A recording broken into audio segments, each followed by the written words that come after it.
Hello all, welcome to my channel. இன்றைக்கி நம்ம இந்த வீடியோவில் டிஎன்பிஎஸ்சி மேக்ஸோட டே 9 கண்டென்ட் தான் பார்க்க போகிறோம். Already day 1 to day 8 content வந்து மேக்ஸ் பிளேலிஸ்டில் இருக்குது. பார்க்காதவங்க போய் பார்த்துக்கோங்க. வாங்க வீடியோக்குள்ளே போகலாம். ஃபஸ்ட்டு கொஷின் பாருங்கள்.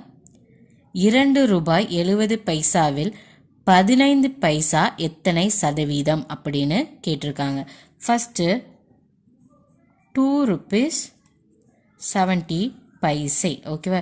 இது ருப்பீஸில் இருக்குது, இது பைசையில் இருக்குது. இப்போது இந்த ₹2 நம்ம என்ன தான் மாற்றணும்னா பைசேவாக மாற்ற போகிறோம். அப்போது என்ன பண்ணணும்னா இந்த 2 வந்து 100ஆல் மல்டிப்ளை பண்ணணும். ஓகேவா. And then plus 70 paise. இப்போ 2 100 மல்டிப்ளை பண்ணும்போது நமக்கு என்ன கிடைக்குன்னா 200 பைசே ப்ளஸ் 70 பைசே.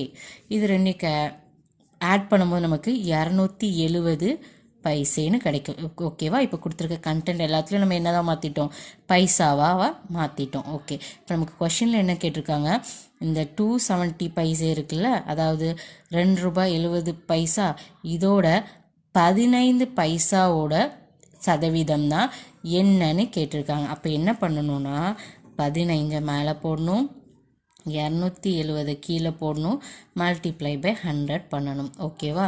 ஸோ அப்படி பண்ணும்போது ஒரு ஜீரோ கட் ஆயிரும். அண்ட் தென் 3 டேபிள் பார்க்க போனீங்கன்னா 9 3s are 27, 5 3s are 15. ஓகேவா. ஸோ இப்படி வரும்போது நமக்கு என்ன வரும், 50 divided by 9 இதான் நமக்கு கிடைக்குது. இப்போது நம்ம ஆன்சரை போய் பார்த்தோன்னு வைங்களேன், எல்லாமே மிக்ஸ்டு ஃப்ராக்ஷனாக இருக்கும். அதில் ஆப்ஷன் டியை பாருங்கள், 5/9 இருக்கா. இப்போது இந்த மிக்ஸ்டு ஃப்ராக்ஷனை நார்மலாக மாற்றும் போது இந்த 5ஐயும் 9ஐயும் மல்டிப்ளை பண்ணால் நமக்கு என்ன கிடைக்கும்னா 45 கிடைக்கும். அண்ட் தென் அதை இந்த 5 கூட ஆட் பண்ணும்போது என்னது 50/9 கன்வெர்ட் ஆகுமா. அப்போது நம்மளோட ஆன்சர் வந்து ஆப்ஷன் டி.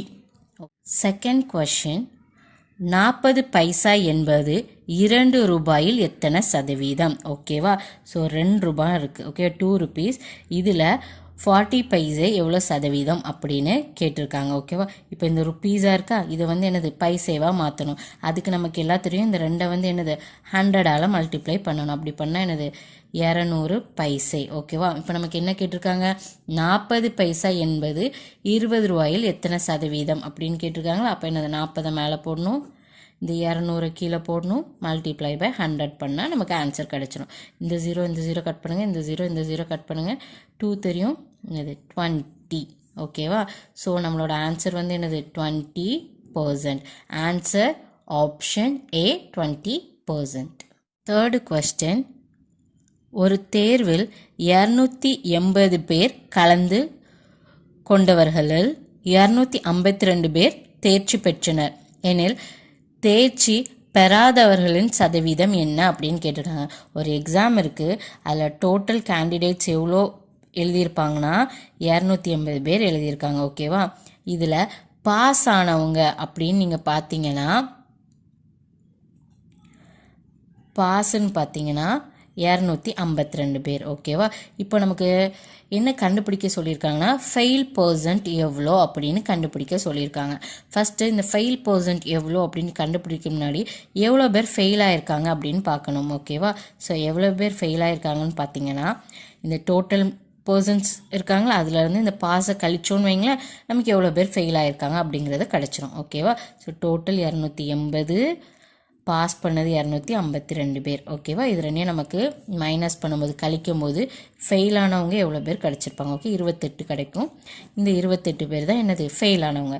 இப்போது நம்ம என்ன பண்ண போகிறோம்னா ஃபெயில் பர்சன்ட் எவ்வளோன்னு பார்க்க போகிறோம். ஸோ ஃபெயில் பர்சன்ட் எவ்வளோன்னு கண்டுபிடிக்க ஃபெயில் எவ்வளோ பேர் ஆயிருக்காங்களோ அவங்க வேல்யூவை மேலே போடணும். அதுக்கப்புறம் டோட்டல் நம்பர் ஆஃப் ஸ்டூடெண்ட்ஸ் இருக்காங்களா அவங்க வேல்யூவை கீழே போடணும், மல்டிப்ளை பை 100 பண்ணணும். ஓகேவா. அப்புறம் இந்த 0 கேன்சல் ஆகும், 28க்கு 1.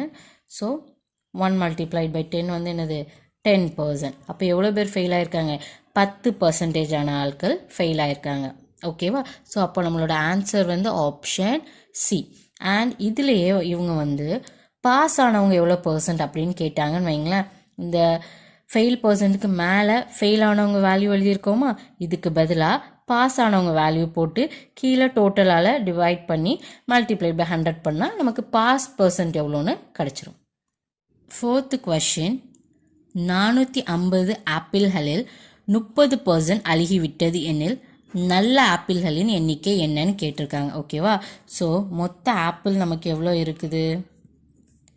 450. ஓகேவா? இதில் கெட்டுப்போன ஆப்பிள், ஓகேவா, கெட்டுப்போன ஆப்பிள் அதாவது ரோட்டன், ஓகே, கெட்டு போனதுன்னா ரோட்டன் ஆப்பிள் எவ்வளோனா 30%. இப்போ இவங்க என்ன கொஷின் கேட்டிருக்காங்கன்னா நல்ல ஆப்பிள் மொத்தம் எவ்வளோ இருக்குது அப்படின்னு கேட்டிருக்காங்க. ஓகேவா? இப்போ 30%ஆன ஆப்பிள் கெட்டு போச்சுன்னா அப்போ குட் ஆப்பிள்ஸ் எவ்வளோ இருக்கும்? ஸோ 100%ல் 30 மைனஸ் பண்ணால் நமக்கு என்ன வரும்? 70 வருமா? இப்போ 70% ஆப்பிள் என்னது? Good apple. ஓகே, இப்போ நமக்கு மொத்த ஆப்பிள் எவ்வளோன்னு தெரியுது. கெட்டுப்போன ஆப்பிள் 30%, நல்லா இருக்க ஆப்பிள் 70%. இப்போ நமக்கு அவங்க என்ன கேட்டிருக்காங்கன்னா how many apples are in good condition, எத்தனை ஆப்பிள் வந்து நல்ல கண்டிஷனில் இருக்குது அப்படின்னு கேட்டிருக்காங்க. ஓகேவா? அப்போ என்ன பண்ணணும்னா நமக்கு மொத்த ஆப்பிள் எவ்வளோ? 450. அதில் 70% எவ்வளோன்னு கண்டுபிடிச்சா அது வந்து எத்தனை பர்சன்ட் குட் ஆப்பிள் இருக்குன்னு நமக்கு தெரிஞ்சிடும்ல. இப்போ 450 into 70 டிவைட் பை 100. இந்த 0 கட் ஆயிரும், இந்த 0 கட் ஆயிரும். மீதி இந்த 45 7 மல்டிப்ளை பண்ணும்போது நமக்கு என்ன வேல்யூ கிடைக்கும்னா 315 கிடைக்கும். ஓகேவா? ஸோ டோட்டல் 450 ஆப்பிளில் வந்து 315 ஆப்பிள் வந்து என்னது? நல்ல ஆப்பிளாக இருக்குது அப்படிங்கிறது தான் அர்த்தம். ஆன்சர் வந்து ஆப்ஷன் பி. இதுவே நமக்கு கொடுத்துருக்க ஆப்பிளில் வந்து எவ்வளோ ஆப்பிள் கெட்டதாக இருக்குது அப்படின்னு கேட்டாங்கன்னா இந்த 450லேருந்து 30% எவ்வளோன்னு பார்த்தீங்கன்னு வைங்களேன், கெட்ட ஆப்பிள்ஸ் எவ்வளோ இருக்குன்னு அதோட நம்பர் நமக்கு கிடச்சிரும். 5th கொஷின், ஒரு இயந்திரத்தின் தற்போதைய மதிப்பு ரூபாய் 50,000. இதன் மதிப்பு ஒவ்வொரு ஆண்டும் 10% குறைந்தால் 3 ஆண்டுகளுக்கு பின்பு இதன் மதிப்பு என்ன அப்படின்னு கேட்டிருக்காங்க. ஓகேவா? ஸோ ஒரு மிஷினோட வேல்யூ என்னது? 50,000. இது ஒவ்வொரு வருஷமும் என்ன ஆகுதுன்னா 10% வந்து அதோட வேல்யூ என்னது? டிக்ரீஸ் ஆகிட்டே வருது, அதாவது குறைஞ்சிட்டே வருது. அப்போ 3 வருஷத்துக்கு அப்புறம் இதோட வேல்யூ என்ன அப்படின்னு கேட்டிருக்காங்க. ஃபஸ்ட்டு நம்ம இப்போ ஃபஸ்ட்டு வருஷத்தோட வேல்யூ என்னன்னு பார்ப்போம். ஓகே, 50,000 மல்டிப்ளைட் பை 10% குறையுது. அப்போ என்னது? 90 டிவைட் பை 100. இந்த 0 கட் ஆயிரும், இந்த 0 கட் ஆயிரும். மீதி இதெல்லாம் மல்டிப்ளை பண்ணும்போது நமக்கு என்ன கிடைக்கும்னா 45,000. ஓகேவா? இதுதான் என்னது? First இயரோட value. ஓகே, இப்போ இந்த ஃபஸ்ட் இயரோட வேல்யூ இருக்குது தெரியுமா? இதை வச்சு தான் செகண்ட் இயருக்கு பார்க்கணும். ஓகேவா? ஸோ செகண்ட் இயரில் பார்க்கும்போது இந்த 45,000லேருந்து எத்தனை பர்சன்ட் கம்மியாக இருக்கும்? 10% மறுபடியும் கம்மியாகுது. So 90 divide by 100. Same 0 cut பண்ணுங்கள். மீதியெல்லாம் மல்டிப்ளை பண்ணும்போது நமக்கு என்ன வேல்யூ கிடைக்குன்னா 40,500 கிடைக்கும். ஓகேவா? அண்ட் தென் தேர்ட் இயர் பார்க்கும்போது இந்த செகண்ட் இயர் வேல்யூவிலேருந்து என்னது கம்மியாக இருக்கும்? 10% மறுபடியும் கம்மியாக இருக்கும். அப்போது இந்த வேல்யூ எடுத்துட்டு 10% கம்மியாக இருக்கும்ல. So 90 divide by 100. 0 கட் பண்ணுங்கள். மீதி இது ரெண்டையும் மல்டிப்ளை பண்ணும்போது நமக்கு என்ன வேல்யூ கிடைக்கும்னா 36,450 rupees. ஸோ 3வது வருஷம் முடியும் போது கடைசியாக அது எவ்வளோ அமௌண்ட் நமக்கு அந்த இயந்திரத்தோட ப்ரைஸ் இருந்திருக்கும்னு வைங்களேன், 36,450 rupees. ஆன்சர் வந்து ஆப்ஷன் பி. ஐ ஹோப் இந்த சம்ஸ்லாம் உங்களுக்கு புரிஞ்சிருக்கும்னு நினைக்கிறேன். சப்போஸ் ஏதாச்சும் குவரிஸ் இருந்தால் கமெண்ட் செக்ஷனில் சொல்லுங்கள். பிடிச்சிருந்தா லைக் பண்ணுங்கள். உங்கள் ஃப்ரெண்ட்ஸ் யாரெல்லாம் எக்ஸாமுக்கு ப்ரிப்பேர் பண்ணுறாங்களோ அவங்களோட ஷேரும் பண்ணுங்கள். Thank you all. Thanks for watching.